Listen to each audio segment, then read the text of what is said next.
AIB का approach to मैं slide start कर रहे थे, फिर एआईबी के बारे में बाद में बोल देंगे। Approach to case of vertigo कौन सा वाला? कि एआईबी का थोड़ा लेक्चर दे दो, छोटा प्रेजेंटेशन चलेगा ना? पहले ये वाला दे देते, प्रेजेंटेशन दे देते हैं मैक्सिमाइज ना। ओके फिर हुआ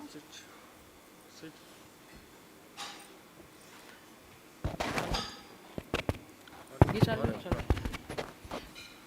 Hello. Yeah, I'm audible, right? Yeah, fine.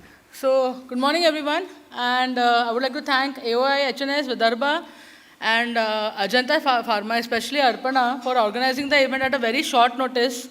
And again, collaborating with AIB India and helping us to achieve our objective again, yet again, to spread awareness of vertigo.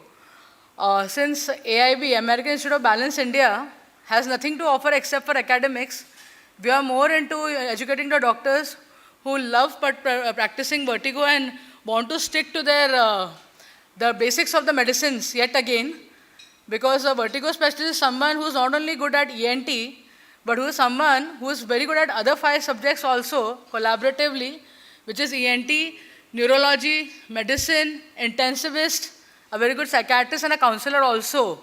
So it's a collaborative format wherein you have the 6 subjects in your hand, and you should be very good at that with a tremendous patience if you want to be a very good vertigo specialist. So I see some young faces here. So in case if you wish to take and this field, you need to be good at all the 6. Okay? So just a short presentation about what we do at AIB and how it was launched. So we are based in Mumbai, but AIB is basically a segment from USA. It was launched by Dr. Richard Gans. Many people call him my mentor also.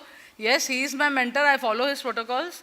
And he's an audiovascular physiologist basically, and his 30 years of research we bought in India in the year 2020.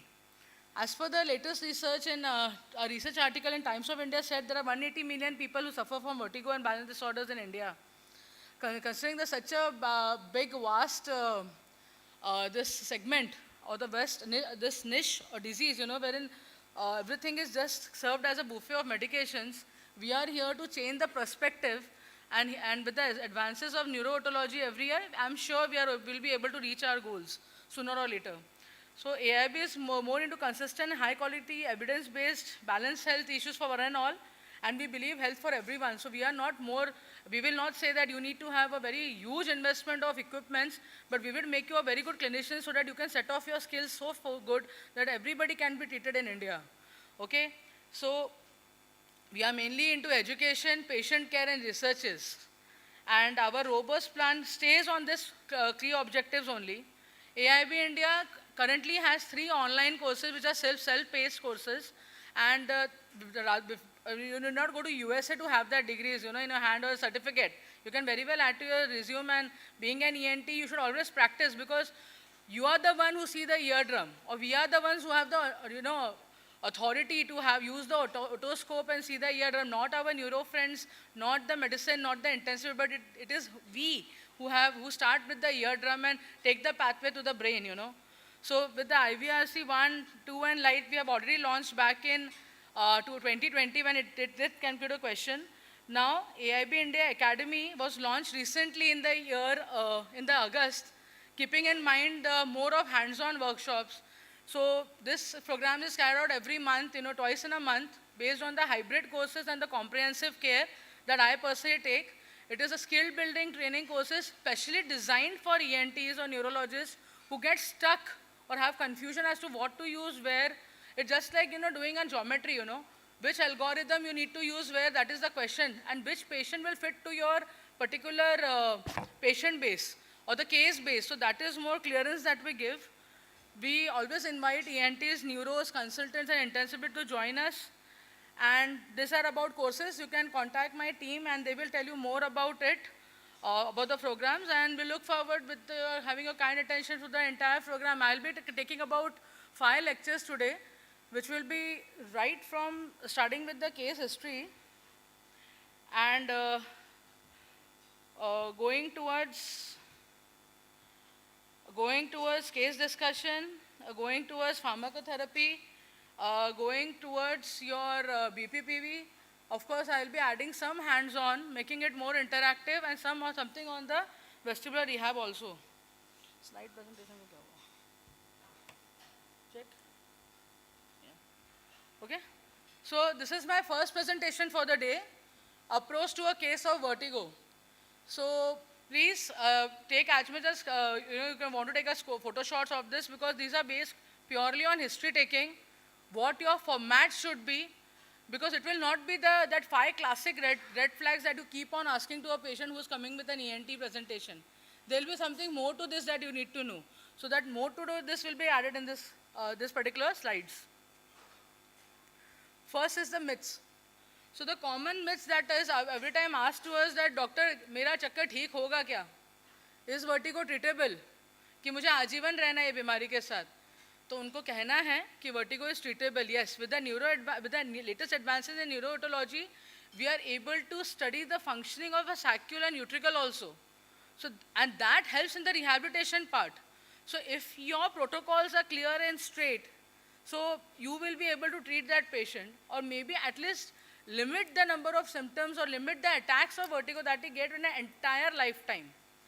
Recurrent vertigos are recurrent. That includes recurrent BPPV, that includes vestibular migraine, that includes Meniere's disease. Okay? So they may be a proportion of the disease that may be recurrent. Coming to neurological or ear-related, 60% of cases of vertigo is ear-related. 20% will be neurological, and some 20% will be a mixed psychosomatic, psychogenic, or a behavioral pattern, which you may not be aware of. So when I personally classify vertigo into central vertigo, peripheral vertigo, autoimmune diseases, drug-induced condition, systemic illnesses, and psychogenic form of vertigo. So I make it into 6 parameters for my understanding. And based on that, I classify it. There is one more differentiation where you call it as a true vertigo and a false vertigo. A true vertigo will have a standpoint of the 5 organs that participates, but the false vertigo may be because of an abnormal blood pressure, an abnormal sugar, an abnormal electrolyte imbalances, an abnormal maybe dehydration. So this may be the other scenarios where you may have with the going cases of the flu viruses, influenza viruses, COVID, like the getting mutation, they may also present with that also. So you cannot just classify them, nahi, ab to dekho vertigo hi hai bhai.